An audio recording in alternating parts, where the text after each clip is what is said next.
Principalmente por dos motivos. El primero creo que es una evidencia para muchas personas, y es que los españoles desconocen su historia por completo.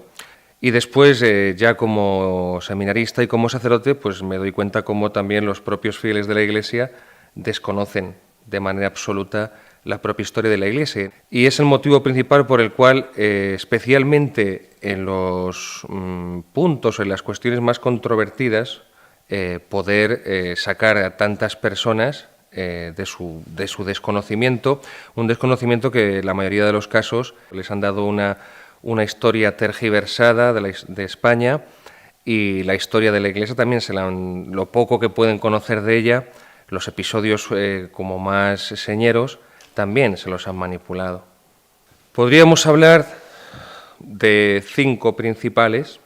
La primera vendría a ser la Edad Media, como una época oscurantista, fanática, una época inculta, una época pues totalmente abominable por parte de la humanidad.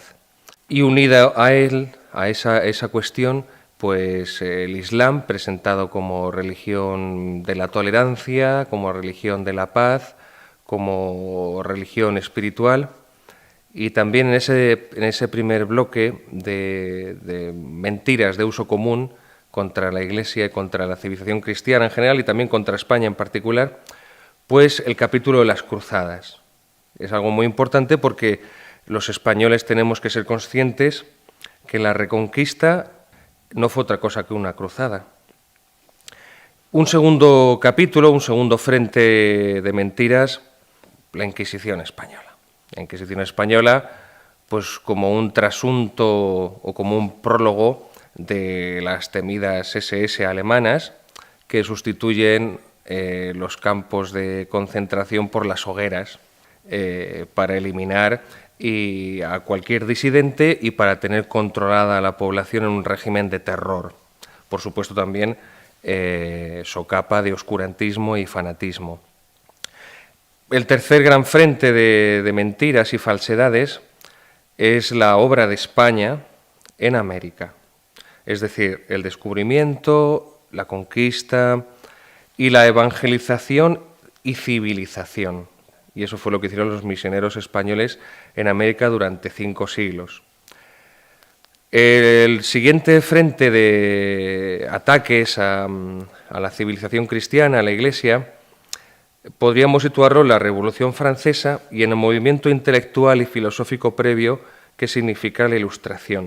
Es decir, una época en la que el hombre rinde culto a la diosa razón, al racionalismo, y se despoja de cualquier tutela a nivel religioso, de cualquier código moral. Y el quinto y último frente de batalla, el ascenso del partido nazi al poder en Alemania en enero de 1933, y el, entre comillas, culpable silencio de Pío XII ante el exterminio del pueblo judío por parte del Estado nacionalsocialista germano. De la Edad Media, que es la época católica, la época cristiana por antonomasia, la época de esplendor de la Iglesia como no ha habido otra en su historia en 20 siglos, se puede y se debe defender perfectamente como la época de eclosión cultural, intelectual e incluso científica, porque sienta también las bases para ello de la cultura europea y lo que nos configura como cultura. En la Edad Media asistimos al surgimiento, al nacimiento de la institución que cambió por completo el rostro de Occidente. Estoy hablando de la universidad. La fundación de la universidad en Europa, porque no se conoce ese fenómeno en el mundo islámico, ni siquiera en el mundo oriental, griego, del Imperio Bizantino. La fundación de la universidad fue una obra de la Iglesia. Son los antiguos colegios catedralicios, y que con el paso del tiempo esos colegios se irán transformando en la Universitas Studiorum, una serie de estudios universales que después se propagará poco a poco por todo Occidente. Realmente es la institución clave que ha determinado todo el recorrido de la civilización occidental y es una obra eclesiástica. Otro tanto podríamos decir también de la fundación de los hospitales. No existían apenas hospitales, era una institución desconocida. No existía una atención médica para las personas que no tuvieran ese nivel adquisitivo. Esa democratización de la salud fue obra de la fundación de los hospitales de la Iglesia. No podemos hablar de un único frente de ataque, sino de una combinación de distintos elementos que golpean a la Iglesia, empezando por los propios del interior, por los propios enemigos del interior.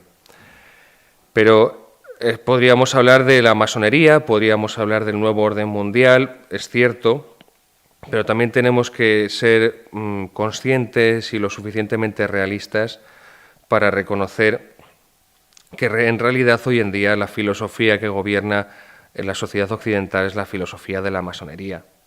Por lo tanto, no hace falta, como en otras épocas fue necesario, que la masonería opere de una forma oculta y detrás de las bambalinas, porque es la filosofía que han inoculado en la mente de millones y millones y millones de occidentales.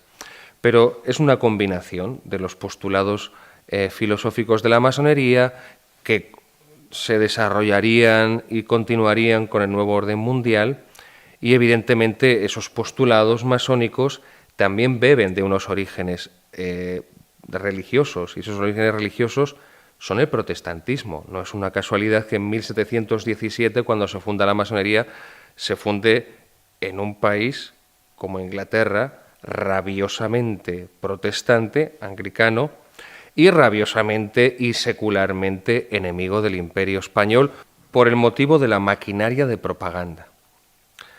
El protestantismo es el que inicia la maquinaria propagandística y así está documentado. Por ejemplo, Lutero escribió e imprimió cientos de panfletos contra la Iglesia romana y que la Iglesia no entiende. La Iglesia no hace propaganda. La Iglesia lo que hace es evangelizar. Para evangelizar no es necesario, es más, es contraproducente, denigrar al adversario. Lo que no entiende el catolicismo es que la esencia del protestantismo es el anticatolicismo. El protestantismo se denomina así porque protesta contra alguien, porque protesta contra algo. Luego, esa maquinaria protestante de propaganda que necesariamente implica y significa la denigración del enemigo católico como la encarnación de todos los males del mundo sin mezcla de bien alguno, no es concebible por una mente católica y por eso no son capaces los propios católicos, incluso a lo largo de los siglos, de articular una respuesta proporcional al ataque de la propaganda protestante. Sería como el primer elemento y el primer motivo. Y el segundo es que a fuerza de no combatir, a fuerza de no luchar contra ese rosario de falsedades, poco a poco ha ido depositándose en la mentalidad de millones de personas, incluso de los mismos católicos, que han aceptado esa visión deformada y tergiversada sobre el catolicismo, sobre la Iglesia, sobre la civilización católica, que los propios protestantes han proyectado sobre ella. En el caso de las cruzadas, sin caer en ningún maniqueísmo, lo que tenemos es un movimiento de la cristiandad europea no de agresión a un Islam pacífico y tolerante, sino un movimiento defensivo. El cristianismo se ha expandido por toda la tierra a través de los misioneros, que han llevado la palabra de Dios y los sacramentos a los 5 continentes. En el caso del Islam, su expansión no se ha debido a misioneros porque el Islam carece de ellos. La expansión del Islam por el mundo se ha debido a la guerra santa, a la yihad, que es uno de los preceptos del Corán. Es decir, el objetivo del Islam, como religión universalista, quiere conquistar todo el mundo para Alá. Entonces, es la propia cristiandad la que reacciona ante esa agresión musulmana de conquista para defenderse. Y por eso la reconquista no es otra cosa que una larga cruzada de 8 siglos para devolver los distintos reinos hispánicos, visigodos, insisto, y por ello europeos, cristianos, de cultura romana, de cultura germana, con el derecho romano, con la filosofía griega, devolverlos a su hábitat natural. Y para ello, reconquistar un terreno, a una cultura, a una sociedad, a una religión árabe, y por lo tanto extraña y ajena a Europa, no solamente ya extraña y ajena, sino hostil. La conquista, el descubrimiento de América juegan un papel decisivo en la historia de la humanidad. En primer lugar, porque supone el encuentro de dos civilizaciones que se encontraban no solamente extremadamente alejadas a nivel físico, sino también a nivel civilizatorio. Cambia por completo la historia de la humanidad que se encuentren esas dos civilizaciones, que se encuentren esas dos culturas, como es la europea y la cultura precolombina.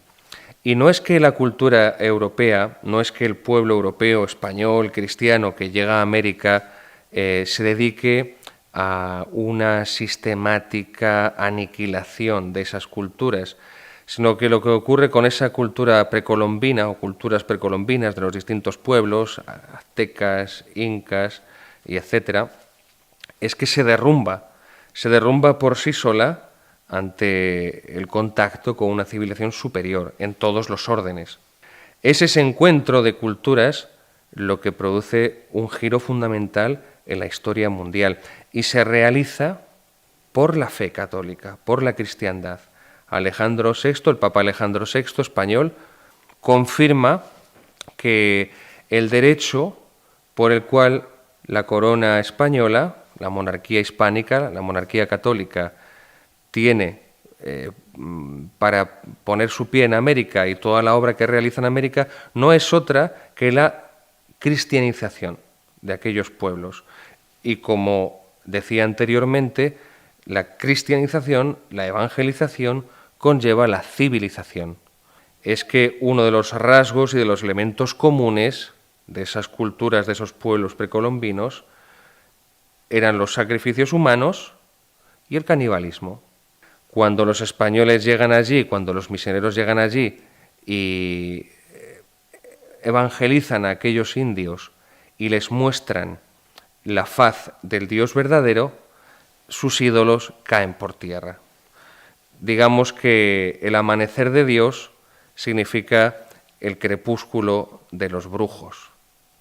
Ese derecho indiano forjado a lo largo de 40 años, principalmente los 40 primeros años de la conquista, es todo un monumento a la consideración del indígena como un ser humano, lo cual no ocurrirá ni por asomo en la conquista protestante del norte del continente americano. Fruto de ello es que los españoles ven a esos pueblos indígenas como seres humanos iguales a ellos y, por lo tanto, del mismo modo que están sujetos a deberes, como ellos, deberes también morales, a cada deber le corresponde un derecho. También son sujetos de derechos.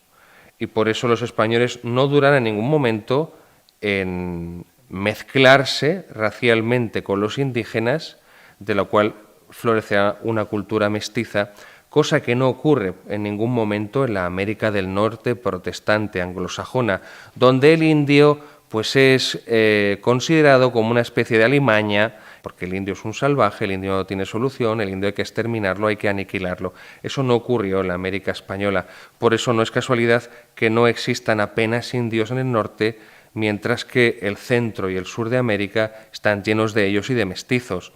El caso paradigmático que en 1550 el emperador Carlos V declare que todas las conquistas españolas han de frenarse y promueva y solicite un congreso, como fue la controversia de Valladolid de 1550, un congreso en el que la opinión fundamentada de juristas, de filósofos y de teólogos moralistas justifique o descalifique la presencia española en América, es un caso único que no ha sucedido con ningún otro imperio de la historia de la humanidad. Si quieres ver más contenidos de Alto y Claro TV, suscríbete a nuestro canal de YouTube.